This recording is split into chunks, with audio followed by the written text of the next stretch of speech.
Hi, welcome to our Children's Moment. Today is Easter Sunday, and we're going to continue the Easter story, which we started a couple weeks ago. We actually started with Palm Sunday, and I have Hannah here, and we're going to continue with our resurrection eggs and finish the story today. We have the symbols that we have had the last couple weeks out in front of us. We have the donkey, which Jesus rode into the city of Jerusalem. We have the 30 pieces of silver that Judas was paid to betray Jesus. We have the cup that Jesus used on Thursday night when he had dinner with his disciples in the upper room. And then we have the praying hands, which are a symbol of Jesus praying in the Garden of Gethsemane. We have the whip that the soldiers used to whip Jesus. And then the rooster, which crowed and was a symbol of Peter betraying Jesus, denying him. Then the crown of thorns, which the soldiers placed on Jesus' head, and the nails that were driven into his hands and his feet.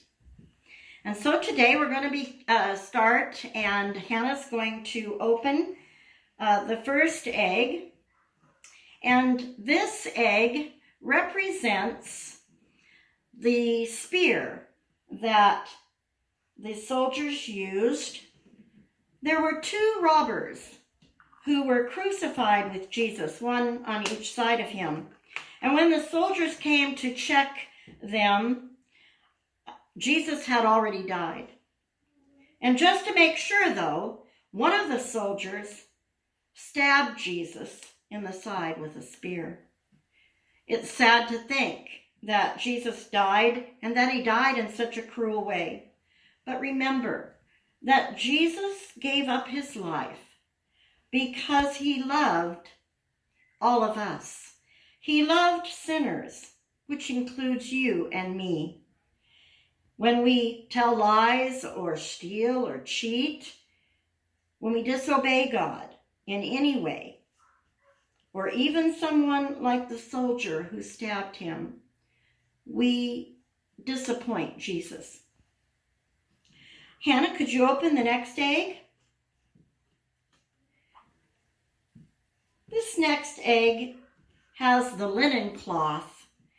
The linen cloth was used in Jesus' day to wrap the body up, and then he was placed in a tomb. After Jesus had died, a man named Joseph asked if he could bury him. This was a brave and loving thing to do for Jesus. Remember that people wanted to kill Jesus and did not believe that he was the Son of God, but Joseph was a believer. And he wanted Jesus to have a proper burial.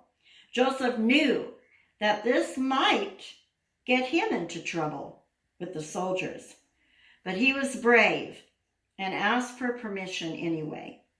Joseph wrapped the body of Jesus in cloth and buried him in a tomb.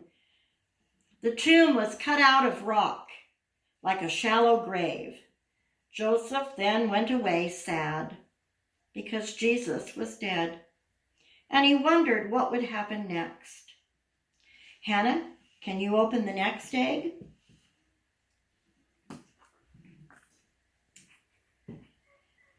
This little rock symbolizes the stone that was placed in front of the tomb so that no one would bother Jesus' grave.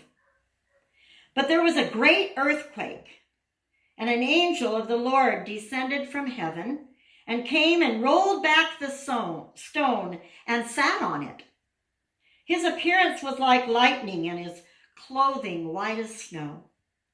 And for fear of him, the guards trembled and became like dead men. The stone that was rolled in front of Jesus' tomb was much bigger than the stone in the egg. It was as big as a door, probably, and weighed more than a car. After Jesus was buried, special soldiers were assigned to stand guard at the tomb. But these men were no match for God's angel. It took just one angel to roll the stone away. The guards were so afraid that they fainted. Where did the angel get his strength? He got his strength from God. And now we're ready for, actually, I think, the best part of the story. Hannah, would you open the white egg?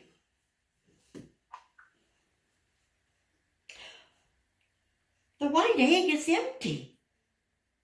The scripture tells us, but the angel said to the women, "Do not be afraid, for I know that you seek Jesus who was crucified, but he is not here, for he is risen as he said. Come, see the place where he lay."